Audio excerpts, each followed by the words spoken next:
It's another round of politics around the world reaching you from Enterprise Television. I am Henry Igwebike.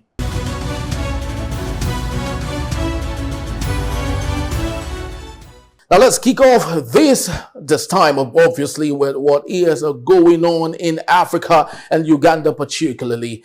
What is no longer news, ladies and gentlemen, is the fact that Yoweri Museveni has been in power since 1986. Of course, that is no longer news.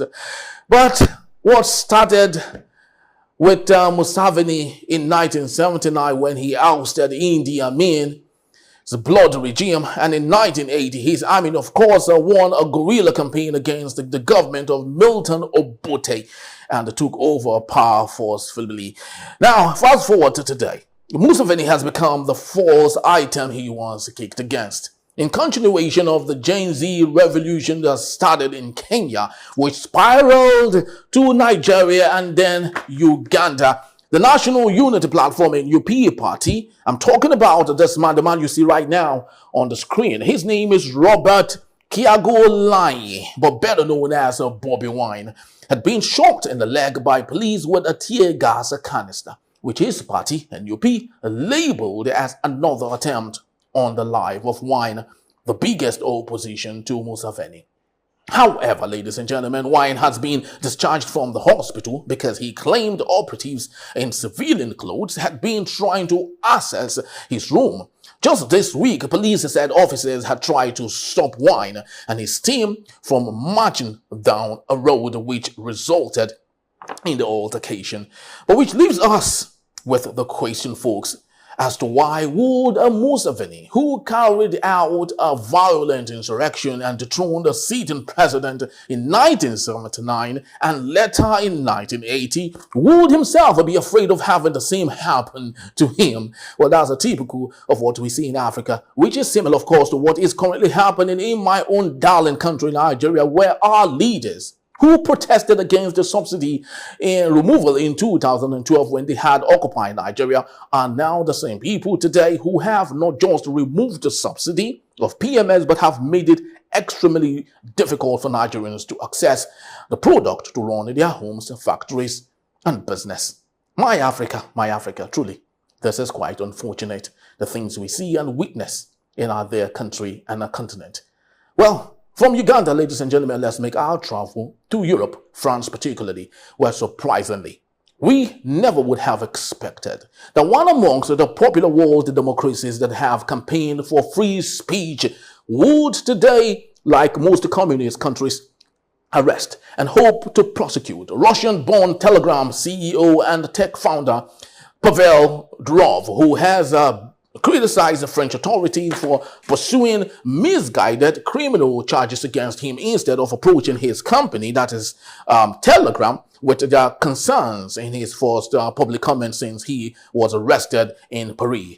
In a post on Telegram on Thursday, that's just a couple of days back, Durov said, and I quote, "Surprising to learn that he could be held personally responsible for illegal activities carried out by other people on a social media messaging platform." He continued, that is Durov, "If a country is unhappy with an internet service, the established practice is to start a legal action against the service itself."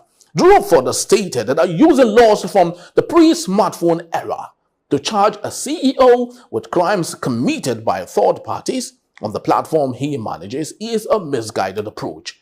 Durov said Telegram has an official representative in the European Union who uses a publicly available email address, and that France and the French people, that's the French authority, would have numerous ways to reach him rather than arresting and prosecuting him, which they are possibly doing. Durov, who is an official citizen of Russia but had denounced its citizenship after the creation of Telegram as a tool against Vladimir Putin, also has a French, United Arab Emirates, St. Kitts and Nevis citizenship.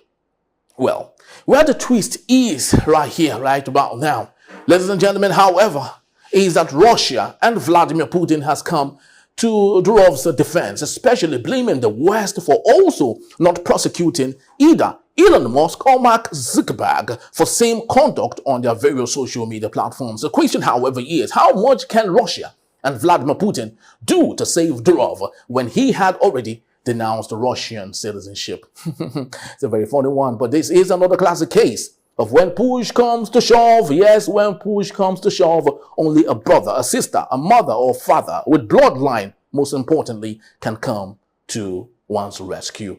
From France, let's make our final stop in the United States of America, ladies and gentlemen, where we have it heating up and boiling up until we get to November. Kamala Harris and Donald Trump have all decided to a debate finally on September the 10th, but with a joint agreement that both speakers and microphones would be muted while the other person is speaking. Now, let me cut the gist for you. Before now, right? Donald Trump, who is, of course, a quick talker, he talks, deliberately, non-deliberately, at all times debases his opponents, has and always interrupted his co-debaters when they are making important points against him and all that, which, of course, Kamala Harris has questioned, but both have now agreed for civility that they should have their time on the lectern without interruption.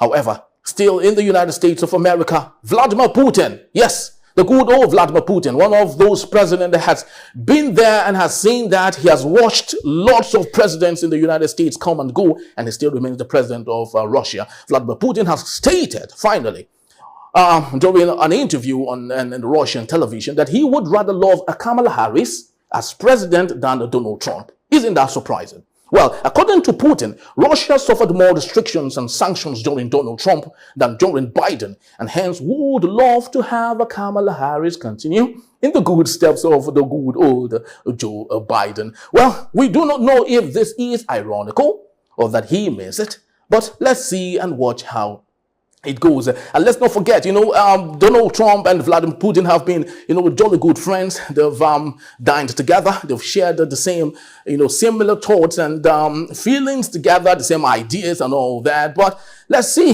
if Vladimir Putin is saying that he would rather love Kamala Harris than his good old friend Donald Trump. Well, let's see if this is true, or maybe he's trying to play to the gallery and possibly giving an advantage to Donald Trump so he could use it against Kamala Harris. You know how the United States election go.